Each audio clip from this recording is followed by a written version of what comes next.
আমাদের দেশে পীর গুরুদের কি মনে করেন আপনারা? আল্লাহর বন্ধু, আল্লাহর ওলি, কামেল বুজুর্গ, অর্থাৎ তারা আল্লাহর সাথে কথা বলেন, আল্লাহকে দেখেন, আল্লাহওয়ালা ব্যক্তি তাই মনে করেন, তাই না? আসুন দেখি ওনারা কতটুকু আল্লাহর সাথে মত বিনিময় করেন। কারণ আল্লাহ যুগে যুগে নবী রাসূলগণ প্রেরণ করেছেন কেন? মানুষের কল্যাণ করার জন্য, অজ্ঞ মানুষকে জ্ঞান দেবার জন্য, এবং অজ্ঞ মানুষরা এই দুনিয়াদারি করতে যেখানে প্রতিবন্ধকতার সৃষ্টি হয়, যে সমস্ত বিষয় চলতে পারে না, সেই সমস্ত বিষয় নবী রাসূলগণ দেখিয়ে গেছেন, করিয়ে গেছেন। তো ঠিক তেমনি যে বিশ্বাস করেন পীরেরা আল্লাহর সাথে কথা বলেন, আল্লাহর সাথে কথা বলে আল্লাহ কোন জিনিস দিয়েছেন তার ভক্তরা চলার জন্য, ভক্তরা যে সমস্ত সমস্যার সমাধান করে আছেন সেই সমস্যার সমাধানকে আদৌ করতে পেরেছেন।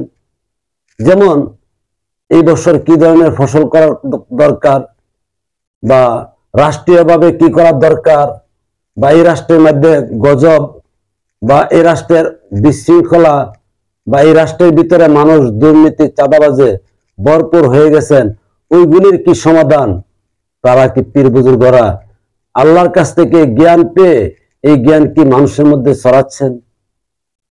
অথবা তার ভক্তরাই যে যে বিপদগ্রস্ত আছেন সেই বিপদ থেকে পরিত্রাণ করে সুস্থ কোনো রাস্তায় কি দিয়েছেন? দেননি। করতেছেন কি তারা? আসলে তারা করেন কি? আসুন দেখি সেটা আগে। ওনারা আস্তানা করে বসে আছেন, আপনি যাবেন, যার সালাম ভক্তি করবেন, আর প্রতি সপ্তাহে আলাদা আলাদা আস্তানা করে নিছেন, সেখানে গান বাজনা করবেন, জিকির করবেন, আর বিশেষ করে বছরে 2-4টা উরুস পীরে করেন।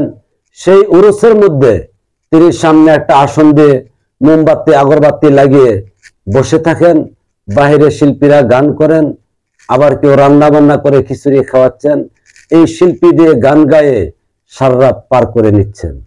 আপনি পেলেন কি? আপনাকে কি পরামর্শ দিলেন?